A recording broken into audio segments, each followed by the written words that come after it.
Приемното оделение на инфективна во Гостивар е полно. Доаѓаат постојано граѓани со препознатливите симптоми, диареа, повраќање, а по некои со температура. Што се однесува до хоспитализациите, повозрасни граѓани не се хоспитализирани, но хоспитализирани се 3 деца, но поради обсервација, односно докторите ги следат во случај да не дојде до одредена дехидрација. Покрај тоа, здравствените власти спроведуваат и епидемиолошка анкета, па апелираат до граѓаните да одговорат на истата, пошто и ќе се знае дали има потреба да се прогласи епидемија во Гостивар. Нема бактерија. Тука се кажува дека има акутна инфекција, што покачени се малку леукоцитите, 10.000, 12.000 тука. Немаме други параметри покачени.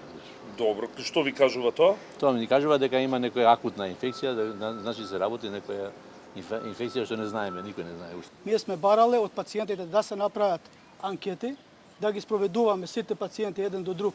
Дали користеле иста вода, дали биле во ист регион или каде се насочени повише ситуациите, пациентите. Според првиот човек на здравството, мала е веројатноста на 1000 луѓе да јаделе на исто место, па оттаму смета веројатно дека причинител за состојбата во Гостивар е токму водата, но вели да не се избрзува со заклучоци. Веќе се работи на оние примероци кои што беа подигнати од водата, па тие да утврдат и детерминираат точно што се случува со водата на Гостивар. Ова трае веќе 4 дена.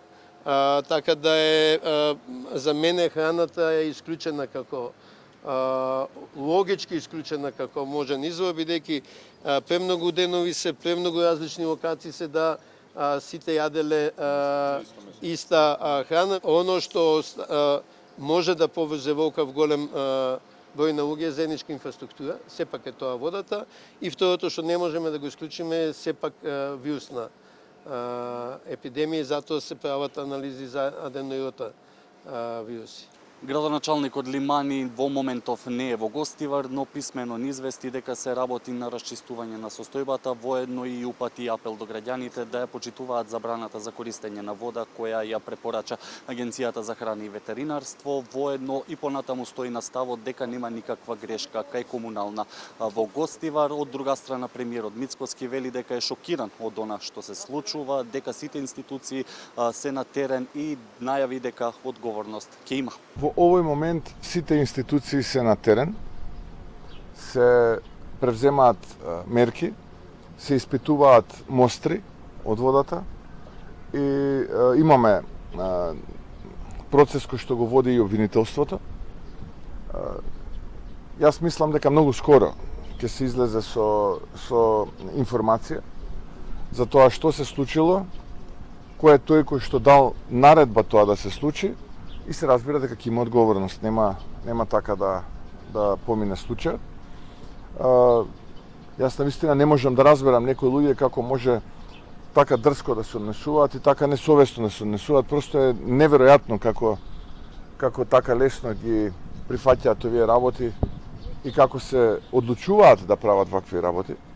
За мене ова е се шокантно и просто со неверување е сето ова кое што некој таму го направил, но ќе има одговорност, разбира, и таа одговорност нормално понатаму во рамките на судски процеси ќе треба да се констатира. Повеќето од граѓаните кои што ги сретнавме или одат на инфективна, или велат дека целото семејство им било со симптоми кои што ги имаат и оние кои што ги сретнавме пред болницата, велат дека се навистина во една многу тешка состојба и очекуваат што побрзо да се санира овој проблем. Син ми е болен. Јас бев пред 4-5 дена инфузија примав и ја. Сега син ми е готовен со инфузија да примам. Вчера го имав внуката, завчера бев ја, пред 3 дена син ми, невестата и така. Па скоро сите. Не само семејството, него сите овие пријатели што познаваме, што издегуваме на кафе, скоро сите. Значи, оној податок што кажуваат 1200 луѓе само.